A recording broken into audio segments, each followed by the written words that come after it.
नमस्कार, मैं डॉक्टर अनिल द्विवेदी। छत्तीसगढ़िया सबले बढ़िया। टैक्स बटाने में सबसे अव्वल, रेलवे को कमा कर देने में हम सबसे अव्वल। राजनीति में देख लीजिए, छत्तीसगढ़ के मुख्यमंत्री देश में नंबर 1 होते हैं। ई गवर्नेंस में छत्तीसगढ़ देश में अव्वल होता है। विकास योजनाओं में देश में अव्वल पहचान है। सरकारी योजनाओं के लिए भी आए दिन अवार्ड्स मिलते ही रहते हैं। और शराबखोरी में भी, जी हाँ, कुछ साल पहले तो शराबखोरी में भी देश अव्वल है। कुल मिलाकर हमर मन के सिक्का जमे है देश में। अभी छत्तीसगढ़िया ओलंपिक हुईस त खूब दमखम दिखाएन हमन, शाबाशी मिलीस और पुरस्कार भी।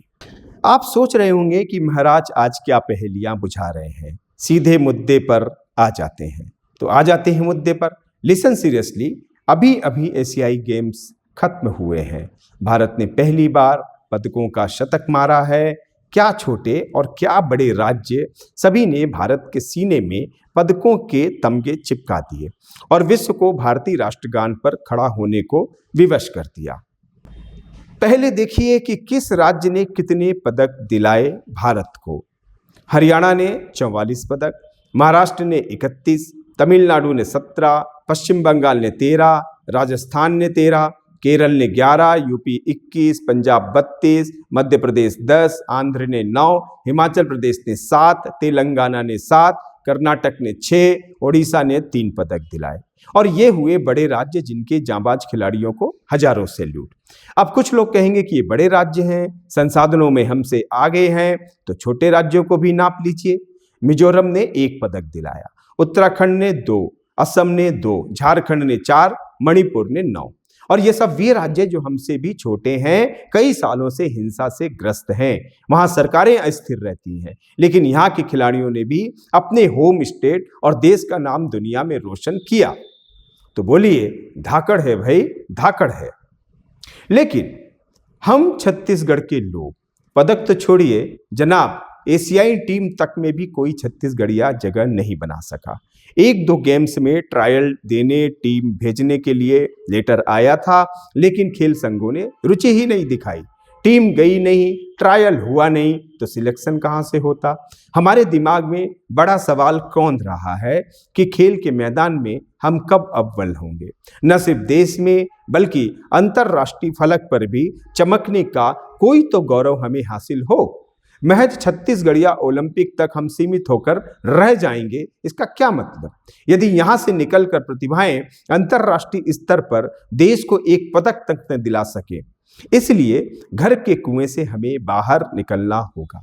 समझिए कि छत्तीसगढ़ का पारंपरिक खेल गिल्ली डंडा, पिट्टुल, रस्साकसी और बाटी कंचा जैसी खेल विधाओं से ओलंपिक पदक नहीं लाया जा सकता। इसलिए नए प्रयास करने होंगे। खेल खेल में खेल समझना, जान पर खेलना, ये कहावतें मात्र नहीं है। जो लोग पदक जीतते हैं, इसे अपने मन मस्तिष्क में उतार कर खेलते हैं। अब यूपी की उस लड़की को देखिए, 5000 मीटर रन में गोल्ड मेडल जीता। जीतने के बाद उससे पूछा गया कि 10 मीटर पहले आप दूसरे नंबर पर थी, अचानक कहाँ से आ गई इतनी ताकत। तो उसने कहा कि यूपी सरकार एशियाई खेल में स्वर्ण पदक जीतने पर डीएसपी बनाती है, मेरा भी यही सपना था और मैं जीत गई। छत्तीसगढ़ सरकार ने भी इसी तरह की प्राथमिकताएं तय की हैं, कई लोगों को नियुक्तियां भी दी हैं, लेकिन इस आकांक्षा की राह में जो रोड़े हैं, अवसर हैं, उनका उल्लेख हम ऊपर करके आए हैं। लेकिन छत्तीसगढ़ देश के खेल क्षितिज पर कब छाएगा। राज्य के खिलाड़ियों के लिए गौरव और प्रतिष्ठा अभी भी कहीं दूर एक टिमटिमाता तारा भर है। हुकूमत और समाज यदि खिलाड़ियों के हितों को न पोस सके तो यह गलत है। Amid the positivity and observe the negativity around yourself। दरअसल राजनेताओं के साथ नौकरशाह और खेल संघ खिलाड़ियों का शोषण करने में पीछे नहीं रहते। वे जोंक और गोह की तरह खेल संघों से राजनीतिज्ञ चिपके हुए हैं, जिन्हें खींचतान और अखाड़ेबाजी से फुर्सत ही नहीं है। इन्हें दूर रखना चाहिए। यह मैं नहीं, सुप्रीम कोर्ट का आदेश है। केंद्र सरकार ने इसकी पहल करते हुए पीटी उषा को ओलंपिक संघ का अध्यक्ष बनाया है। यही पहल अब राज्यों में भी होना चाहिए। कई राज्यों में तो मुख्यमंत्री ही ओलंपिक संघ है। क्या वे स्वेच्छा से ये पद नहीं छोड़ सकते। नेताओं को फटे हुए फुटबॉल के खेल में जितना लाभ है उतना फूले हुए में नहीं होता। इसलिए उन्होंने खेल संघों को अपनी ताकत और राजनीति का जरिया बना रखा है। तो इस विश्लेषण से हम बहुत से विचित्र नतीजों पर पहुंचते हैं। अब व्यापक खेल सुधारों और प्रोत्साहनों का वक्त आ गया है। 8 साल से ज्यादा हो गए हमें राष्ट्रीय खेलों की मेजबानी मिली है, लेकिन आयोजन के लिए हम तैयार ही नहीं है। कुछ स्थानों पर करोड़ों की लागत से स्टेडियम, खेल मैदान, टर्फ तो तैयार है, लेकिन उचित रखरखाव के अभाव में सब कबाड़ होते जा रहे हैं। अगर राष्ट्रीय खेल हम जल्दी ऑर्गेनाइज कर लें तो इसके तमाम संसाधन हमें डेवलप कर लेंगे और हमारे खिलाड़ियों का उससे फायदा होगा।